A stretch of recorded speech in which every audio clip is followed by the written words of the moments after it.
Hey guys. So I just wanted to apologize for not posting enough content in the last couple of months. I've been super busy with schoolwork and professional work, but I am making a personal promise that from today, I'm going to be releasing new episodes every 2 weeks. So, and thank you to those of you who've been waiting patiently enough. So yeah, thank you and enjoy.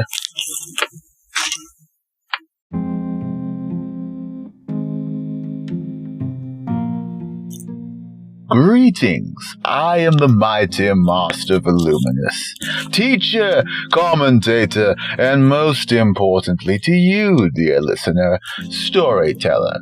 Today we are finally reading the third chapter of the paranormal crime thriller written by Gifted Yetike, Vatour, Feel Free to Die. The story is set in Scotch, a bustling metropolis ruled by its criminal underworld. A violent vigilante has made it his goal to wipe out the city's criminals. But why? Well, the answer is probably pretty obvious, but we're going to try and find out anyway. In the last chapter, we met poor old Vadim Ivanov. He was kidnapped by the Hellfire crew. Today, we're going to look at his interrogation. Enjoy.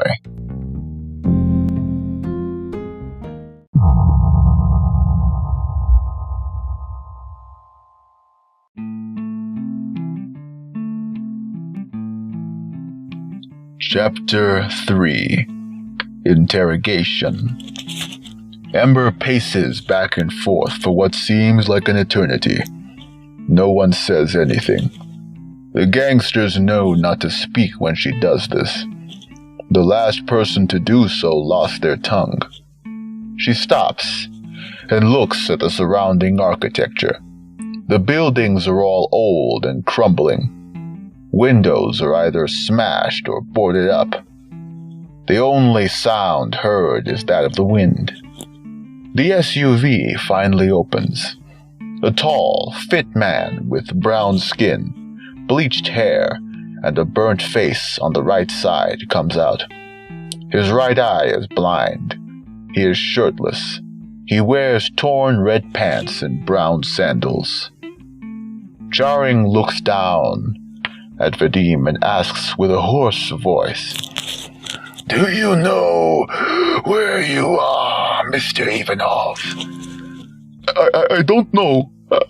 You don't know? He looks at the faces of his associates. He doesn't know. He looks at him.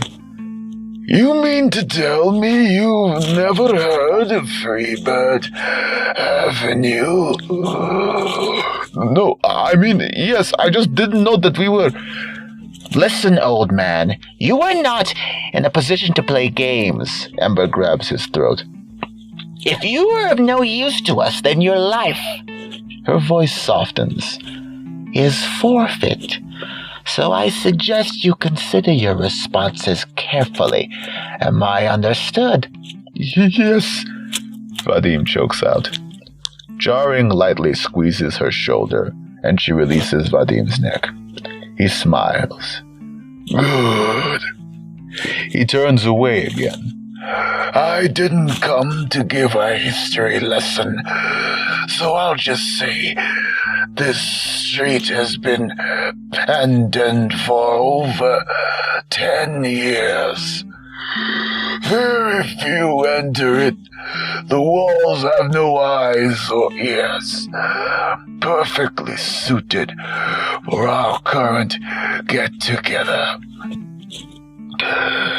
To be blunt, everyone in this town thinks this entire stretch of road is haunted. Can you believe that? The kind of nonsense people believe. It always leaves them so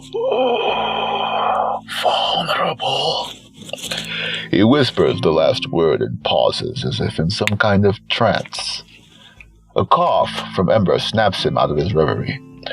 Oh, where was I? Ah, yes, the haunted street. Now, as intriguing as this place's reputation may be, it causes me a great deal of concern. He pats Ember's shoulder and allows her to take over. She looks Vadim dead in the eye. And that, Mr. Ivanov, is where you come in. Well, you and everyone else in this place. I don't understand. Vadim is caught short by Sparks pulling his head back again, showing him his knife. Ember, on the other hand, childishly pouts. I was getting to that.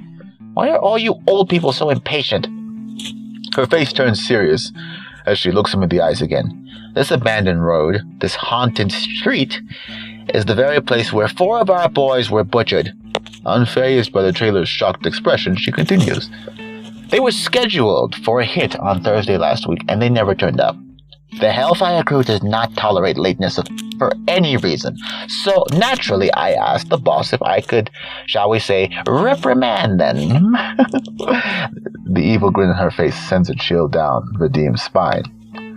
But he decided to send Flair's group to deal with them, since they were closer. But I guess that somebody already beat us to the punch, the Mohawk gangster chimes in. A look of cold fury from Ember, and he realizes it's a mistake. He pleads with Jarring to stop her from killing him. Ember, calm yourself, the gang leader says with a smile. She growls and clenches her fists. Flair breathes a sigh of relief. Jarring walks over to him as one of the bodyguards, a muscular Asian man in a green tank top, black pants, sneakers, and a flame tattoo on his left shoulder, walks up behind him and grabs him in a full Nelson. He stares into Flair's frightened face and says, "No, you can do it."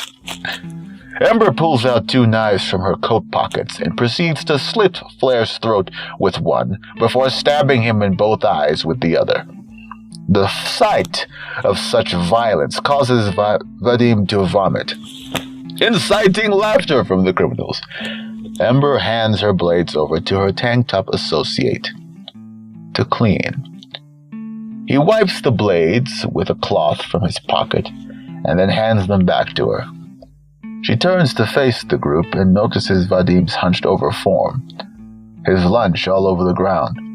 It always gives her a rush of superiority to cause those with weaker stomachs such discomfort. With luck, she could torture the old man later. Jarring gives her a stern look to remind her of the purpose of this interrogation. She continues, One of our contacts at the police department. Now don't look so surprised. No self-respecting criminal organization gets by without a few pigs on the payroll. Anyway, one of our contacts informed us that the cops had received a mysterious package at their front doorstep. When the box was opened, they found the lieutenant of that group, Phoenix's head. A sound from nearby alleyway startles the group. "Sparks! Take your boys and go check. Make sure I wasn't wrong about the walls not having eyes and ears." Sparks briefly looks at Flair's still twitching body and answers quickly, "You got it, boss." As he and the 2 men from who guarded Vadim disappear into the alleyway, Ember continues. Now, I'd be lying if I said I didn't admire the handiwork. You wouldn't stop talking about it. I mean, you should have seen it. His head had been cleanly chopped off, and then to top it all off, the killer went so far as to clean it up. He didn't even combed his hair! Combed his fucking hair! It was an absolute work of art! Vadim can feel nothing but fear and disgust. He has never felt anything but intense loathing for the criminal underworld. It took Milana, his eldest daughter, whose birth he had witnessed with his own eyes, from him. It took his wife from him, and as he kneels in an empty street, at the mercy of a group of thugs who apparently don't even value the lives of each other, let alone his, and the lives of the hard-working people doing their best effort to make a living. A psychopath, talking about the actions of another with such admiration and laughing about it, as if it were a common occurrence. What kind of world does he live in? But you know what the most peculiar thing is? In his mouth, they found a single black feather. I wonder what this freak... Charing prepares to scold her, but Vadim cuts him off. Damn it, just tell me what you want from me! The tailor's outburst catches Ember by surprise. The tank-topped bodyguard reaches for his gun, but Charing stops him, walks over to Ember and slaps her. Stop droning! He snaps, eyes wide with annoyance. She fearfully rubs her cheek and continues addressing Vadim. My point is that someone in your little community is trying to play hero. I hate heroes. Therefore, I hate heroes. So you are going to tell us who the mystery assailant is. You've lived here for a long time and have made friends with just about everyone. So you would have had more answers than anybody else. I have no ideas. Just so we're clear, this is not an isolated incident, nor is it the first time. For the last 2 months, more and more of our boys and girls have been turning up butchered, sliced and diced, and on one occasion of hilarious irony, burned alive. I'm not sure you noticed a few of your neighbors disappearing without a trace. She takes the look on his face as confirmation. You are not the first to be interrogated in this place, Mr. Ivanov. And if you disappoint us, you sure as hell won't be the last. She grasps his throat again, pulls out a knife from her coat and holds it at his cheek, the tip just barely piercing his skin. Her voice is once again soft and venomous. I will burn this entire district down and sniff the ashes through a straw until I find out which one of you was stupid enough to challenge us. I'd probably do it just for kicks anyway, so it's in your best interest to not give me a legitimate reason. Now give me some information I can use, or I told you, I don't know any... Ember slowly slices his cheek and hisses. Liar! You know who it is, don't you? You're protecting them. No, I don't know anything. Please, just let me go. I can't help you. Vadim whimpers. Charing looks at him stone-faced. Can't or won't. Either way, we're done here. Ember, dispose of him slowly. With pleasure. Ember removes her trench coat, revealing a red sleeveless buttoned-up shirt and black shorts. Her belt is lined with several small knives. Her arms are covered in flaming tattoos. Vadim attempts to move, but Charing's goons grab him and hold him still. By the way, your clothing designs are the shittiest I've ever seen, and I'm going to enjoy burning that shop to the ground. Vadim can only close his eyes as Ember is about to turn the tailor into a human pincushion. She is knocked aside by Spark's bloodied and limped body. Who that? The man in the tank top grabs his gun, points it in the direction of the alleyway, but does not see anyone. The other 2 goons release Vadim and draw their own firearms, as does Charing. Keep your eyes on the old man! Ember snaps after pushing Spark's body off her. If he moves, break his legs, but I want him alive. I'll get the boss out of here. A gun goes off twice, and both goons drop to the floor, blood flowing out from their heads. Who fired that shot? Ember asks, completely bewildered. It doesn't matter. Scorch, kill the old man. Ember, get me out of here. The muscular Asian man turns his gun in Vadim's direction, but again he does not fire, due to his head, from his upper jaw upwards, being sliced clean off. Ember screams in fear and rage. Charing pushes her away from him, gets in the driver's seat of the SUV, and drives out. She lies on the ground in horror. Charing left her for dead. She doesn't know who or what she is dealing with, but she knows who to blame. You crafty old bastard. She gets up and walks to Vadim. who had opened his eyes when the spurts of blood splashed onto his face, and is so shocked by the horrific sight before him that he barely registers her or the fact that his bonds had been cut. You planned this, didn't you? I had nothing to do with any of this! Bullshit! Vadim's face goes pale, but it's not due to fear of Ember, but the hooded figure behind her. What the hell are you looking at? She feels something curved and sharp being driven into each of her shoulders, and she falls to the ground in pain. Vadim stares in terror at the Reaper-like entity standing before him. So it's true then. This street really is haunted. The Phantom points at the van. Without thinking, Vadim nods and turns towards the vehicle. As he takes his first step, he feels another sharp blow to the back of the head, and everything goes black. When he comes to, he finds himself on the floor in his office and gets up. It must have been a dream, he thinks, until he sees the blood on his clothing and nearly jumps out of his skin. Then it all comes back to him. The gangsters, Ember, Charing, the kidnapping, the abandoned street, the death, He immediately shakes his head. He has more important things to deal with, like getting out of these bloody clothes and paying the... His thoughts are interrupted as he walks out of his office and sees a news story on the TV a friend had given for him for the shop. He grabs the remote and increases the volume as the woman on the screen talks about the headline. This is Veronica Cruz with breaking news. The Hellfire Crew, a gang known for their love of arson, who have been terrorizing the southern eastern block of Scotch, is no more.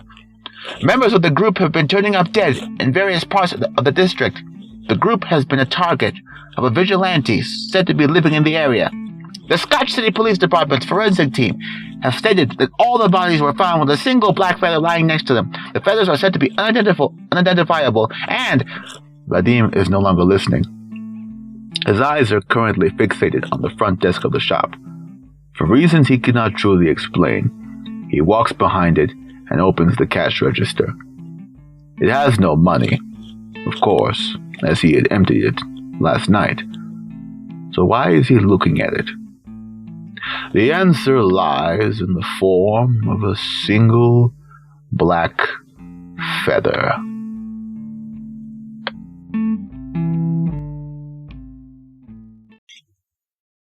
Admit it. You thought the old man wasn't going to survive, didn't you? Don't worry, he'll be around for a while. But if you want to know what his fate is, I'd suggest purchasing the book on Amazon, because we will not be visiting this for the next few episodes. It's a very long book, and I have other stories to tell you. Until next time, dear listeners. I am the mighty Master Voluminous. Where is my mind? I almost forgot. To my listeners in the southern hemisphere of the planet Earth, happy Spring Day. Yes, I know it's not actually spring, but it's a thing in South Africa, okay? Bye.